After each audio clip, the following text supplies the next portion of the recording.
नमस्कार दोस्तों, मैं आपका दोस्त अंकित बाजपेयी एक बार फिर से आपका अपने फेसबुक पेज अवर ग्रीन प्लैनेट पर स्वागत करता हूं। तो दोस्तों, आज के इस वीडियो में हम बात करेंगे इस डबल चांदनी के पौधे के बारे में कि कैसे आप इसको गमले में ग्रो कर सकते हैं और पा सकते हैं इस आने वाले समर सीजन में ढेर सारे फूल। तो बहुत ही इंपॉर्टेंट टिप्स मैं आपके साथ शेयर करने वाला हूं, तो बिना स्किप किए हुए पूरा वीडियो देखिएगा और बिना लेट किए हुए आज का वीडियो स्टार्ट करते हैं।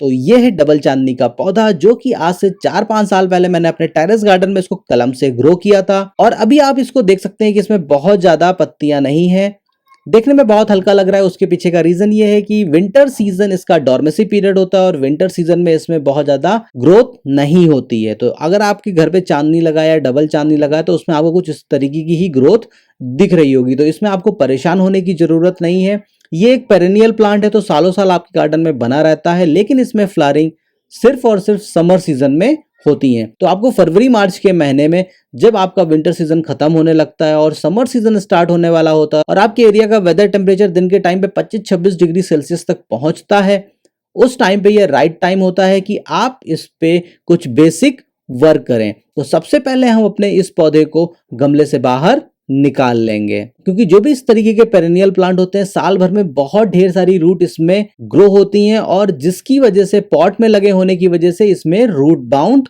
हो जाता है। तो ये वीडियो स्पेशली उन लोगों के लिए बहुत ज्यादा हेल्पफुल है जिन्होंने चांदनी, डबल चांदनी या इस तरीके के जो भी पेरेनियल फूल या फल के पौधे गमले में ग्रो कर रखे हैं।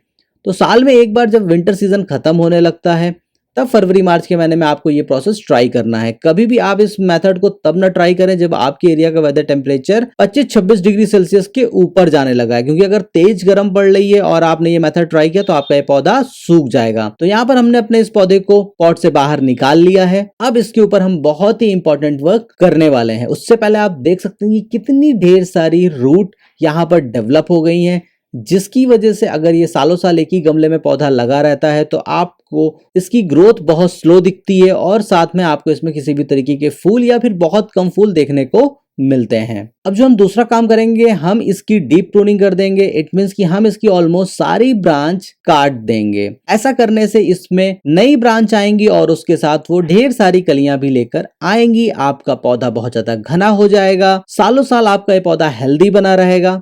तो इसलिए कटिंग करना कंपलसरी है। तो यहाँ पर आप देख सकते हैं कि मैंने ऑलमोस्ट अपने प्लांट की कटिंग कर दी है। अब हम ऑलमोस्ट 60% इसकी नीचे से रूट कट कर देंगे। आपको घबराने की जरूरत नहीं है, क्योंकि अभी भी विंटर सीजन चल रहा है, डॉर्मेसी पीरियड है, प्लांट बहुत तेजी से ग्रो नहीं कर रहा है, तो आपका ये पौधा सूखने वाला नहीं है। नीचे से ऑलमोस्ट 60% रूट हम कट कर देंगे। इससे ये होगा कि जब हम इसको फिर से पॉट में लगाएंगे तो इसको नया स्पेस मिल जाएगा फिर से नई रूट ग्रो करने का, और उस वजह से आपका पौधा भी बहुत तेजी से ग्रो करेगा। तो यहाँ पर आप देख सकते हैं कि मैंने ऑलमोस्ट इसकी 60% रूट निकाल दी है।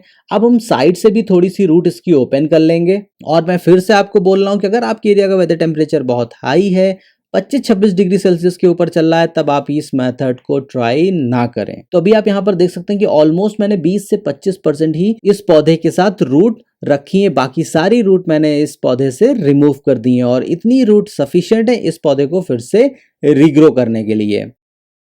अब जो सबसे बड़ा क्वेश्चन उठता है कि हम किस तरीके की पॉटिंग मिक्स का इस्तेमाल कर सकते हैं। तो अगर आप अपने टेरेस गार्डन में ऑर्गेनिक फर्टिलाइजर का इस्तेमाल कर रहे हैं, तो आप अपने गार्डन की मिट्टी को सालों साल इस्तेमाल कर सकते हैं। तो यहाँ पर मैंने दो चीजें ली हैं। 50% मैंने ले लिया है अपने गमले की ये पुरानी मिट्टी, इसमें से मैंने सारी रूट निकाल दी थी। रूट निकालने के बाद उस मिट्टी को लिया है और उसमें मैंने ऐड कर दिया है 50% कोकोपीट। अगर आपके पास कोकोपीट नहीं है तो आप फाइन सैंड का इस्तेमाल भी कर सकते हैं, और अगर आपके पास गोबर की खाद या वर्मी कंपोस्ट है तो आप उसका इस्तेमाल भी कर सकते हैं। यहाँ पर जो मैं फर्टिलाइजर यूज करने जा रहा हूँ, मैं कर रहा हूँ बोन मील। प्लांट की साइज और पॉट की साइज के हिसाब से आप 200 से 500 ग्राम तक इस फर्टिलाइजर का इस्तेमाल कर सकते हैं।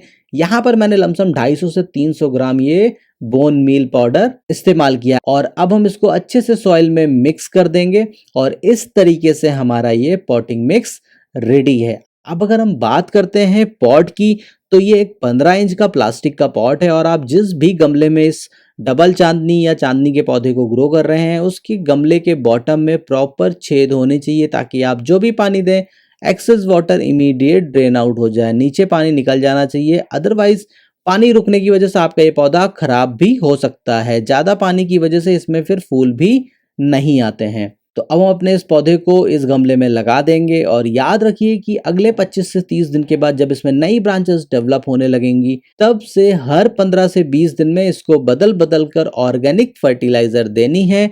फर्टिलाइजर के लिए आप यूज कर सकते हैं बोन मील, फिश मील, सी मील, गोबर की खाद, वर्मी कंपोस्ट, सरसों खली, नीम खली, ये सारी ऑर्गेनिक फर्टिलाइजर हैं। आप ये ला सकते हैं और प्लांट की जरूरत के हिसाब से 15 से 20 दिन में बदल बदल कर ये फर्टिलाइजर देते रहें। इससे आपका प्लांट भी बहुत तेजी से ग्रो करेगा और आपकी गार्डन की मिट्टी भी कभी भी खराब नहीं होगी। और दूसरी इंपॉर्टेंट चीज ये है कि आपके इस पौधे को दिन की कम से कम 6 से 7 घंटे की डायरेक्ट सनलाइट मिलनी चाहिए। तो अभी यहाँ पर हमारा पूरा प्रोसेस हो गया है कंप्लीट। अभी हम इसमें दे देंगे थोड़ा सा पानी और इसके बाद इसको हम 5 से 7 दिन तक रखेंगे शेडेड एरिया में और उसके बाद हम इसको शिफ्ट कर देंगे डायरेक्ट सनलाइट में। तो अगर ये वीडियो देखने के बाद आप ये मेथड ट्राई करते हैं तो आई होप कि आपको भी बहुत अच्छा रिजल्ट मिलेगा। तो उम्मीद करता हूं दोस्तों कि आपको मेरा वीडियो अच्छा लगा होगा। तो आप जो भी पहली बार मेरा ये पेज देख रहा है तो प्लीज इसको फॉलो करें। तो फिर मिलूंगा आपको नए वीडियो में नई जानकारी के साथ। तब तक के लिए नमस्कार।